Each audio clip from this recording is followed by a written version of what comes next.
السلام عليكم، كي دايرين؟ لاباس عليكم؟ كنتمنى تكونوا بخير وعلى خير وفي الصحه الجيده. اليوم ان شاء الله غادي نحضر معكم البريوات مالحين بالدجاج اللي الصراحه كتجي الحشوه رائعه. كنتمنى تتبعوا الفيديو من الاول حتى الاخر. بالنسبه لهنا كناخذوا كوكوط مهم ولا كامله. عندي هنايا فروج كامل، المهم دجاجه كامله غادي نوضعها في هاد الكامينه ولا في هاد البكره كما كتشوفوا.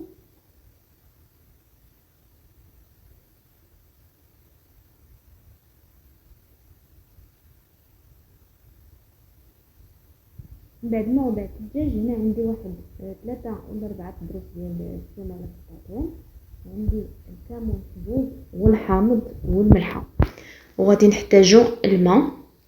صافي غادي ندير الماء هكا وغنخلي هاد الدجاج حتى كيطيب في هاد الماء هذا. غادي نغطيوه ونشعلو عليه البوطه ونخليوه يطيب، وغادي نوجدو باش نحضروا الحشوه اولا الشرموله.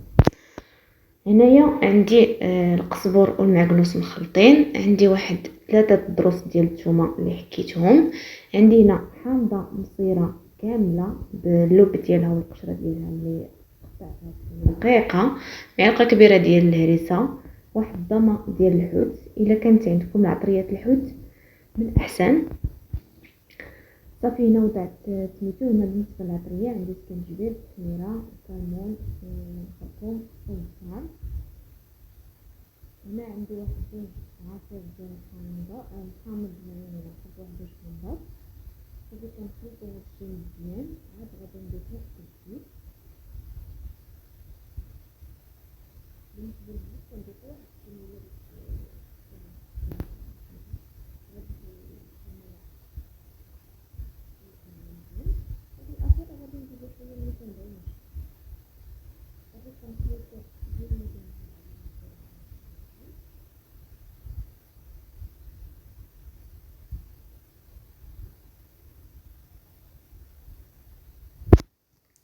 هنا غادي نحتاجو معلقه كبيره ديال هاد مطيشه ديال الحك ديك حتى هي كتعطيها واحد البنه زوينه.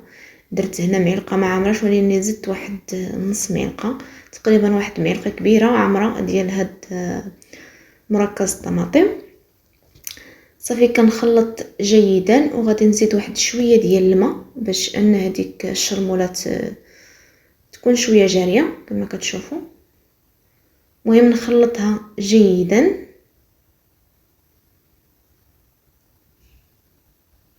هاد الشرموله كتجي بحال الشرموله ديال الحوت، داكشي علاش انا درت فيها درت المصير باش كتعطي فيها دوك الحموضيه والحامض اللي عصرناه.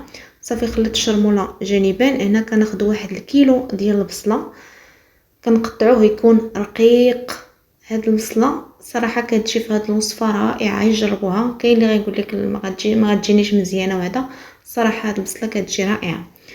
كندير واحد شويه تاع الزيت وواحد المعلقه من هذيك الشرموله اللي وجدنا، وكنشحرها مزيان حتى كطيب حتى كتعلق.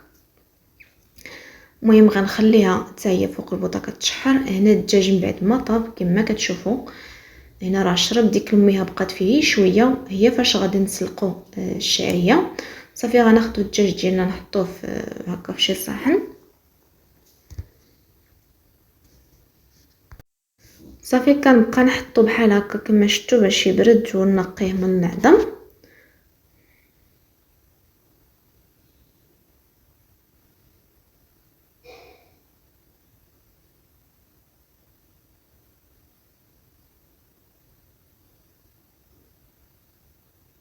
شفتوا هاد الماء اللي بقى هنايا، غادي نزيد واحد شويه ديال الماء وغادي ندير فيها الشعريه تسلق فيه في هاد الماء باش حتى هاد الشعريه كتنسم ليا وكيكون فيها مذاق زوين.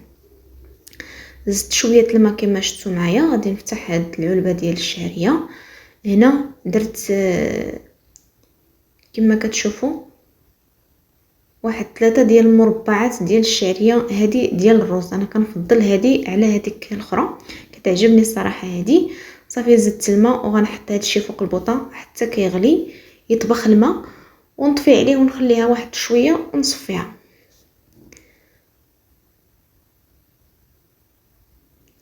هنا الدجاج غادي نبدا نفرتت فيه، يعني غنحيد له العظم كما كتشوفوا، غنقيه كامل ونرجع معكم.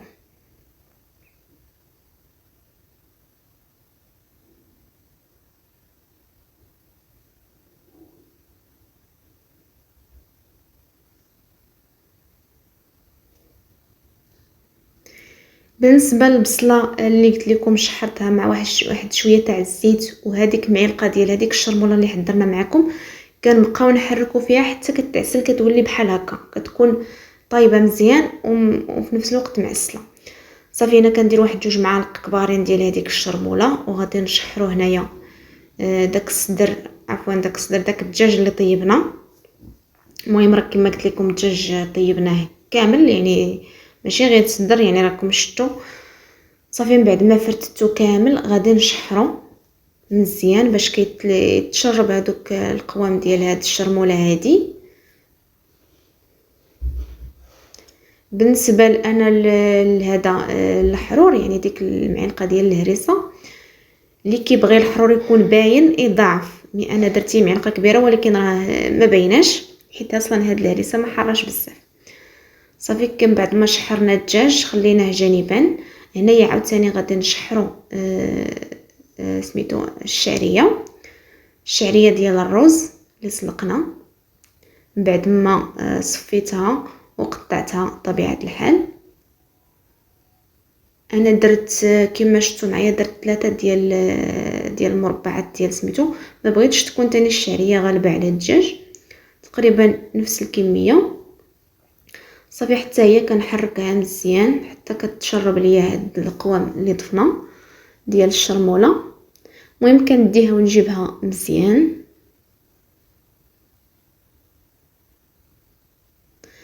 هنا كذلك كندير واحد الزلافه ديال الزيتون خضر اللي كيكون قطعناه،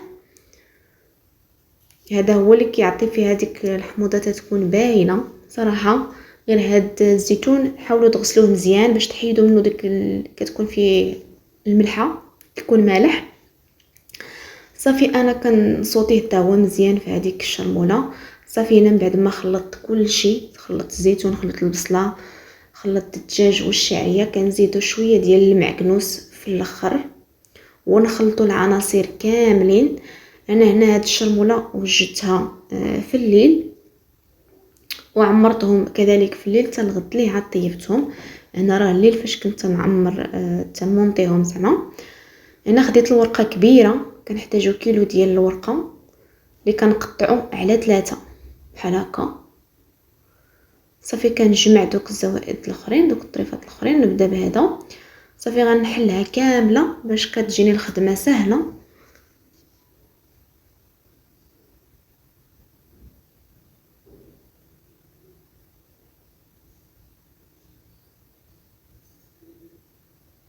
صافي هنا كندير ناخذ دوك الاشرطه كندهنهم بالزيت ضروري.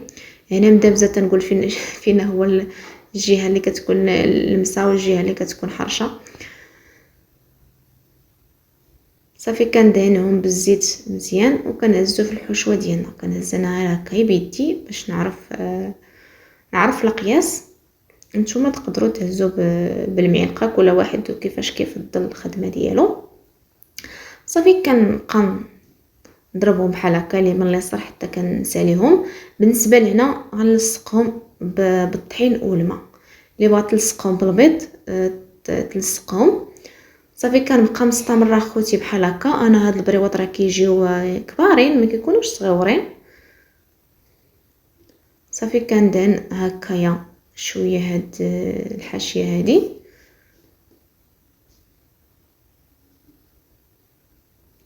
صراحه هاد البريوات كيجيو رائعين.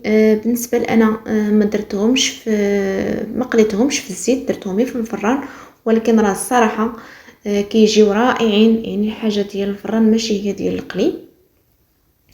صافي كان نستمر بحال هكايا، كندخل هاد الزائد هكا لداخل هكا باش يبقى لاصق، يبقى هكا مزيان.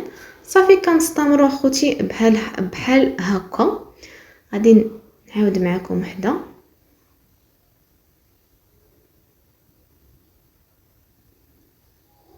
كندهنو بالزيت ضروري، ما تدهنوش بالزبده في هذه المرحله هذه.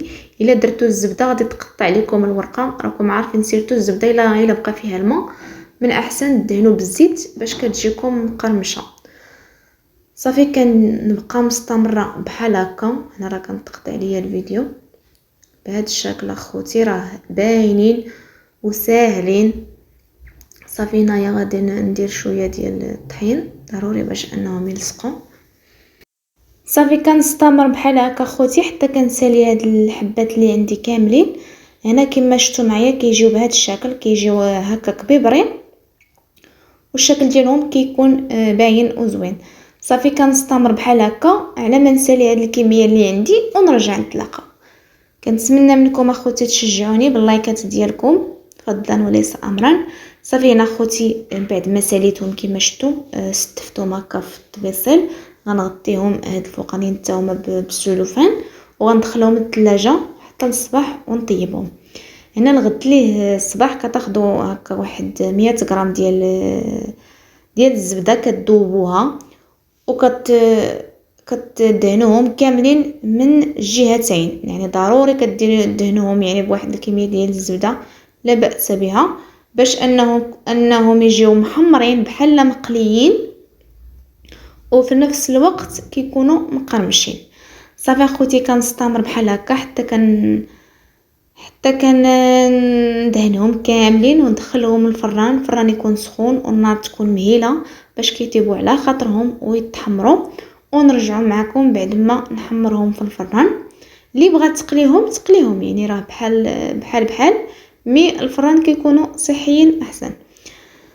صافي هنا غادي نطيبهم ونرجع معكم. هنا اخوتي كما كتشوفوا من بعد ما طيبتهم كيجيو رائعين مذاقا وشكلا. كنتمنى الفيديو ينال الاعجاب ديالكم وتبارطاجيوه مع احبابكم والاهل ديالكم في مواقع التواصل الاجتماعي فضلا وليس امرا اخوتي. كنتمنى هذا الفيديو نال الاعجاب ديالكم. صراحه جربوا هذه الحشوه غادي تعجبكم بزاف، انا متاكده كتجي بحال الحوت بلا حوت، صراحه كتكون رائعه. نقول لكم اخوتي بالصحه والراحه وخليتكم على خير مع فيديو جاي ان شاء الله الى كتاب. السلام عليكم.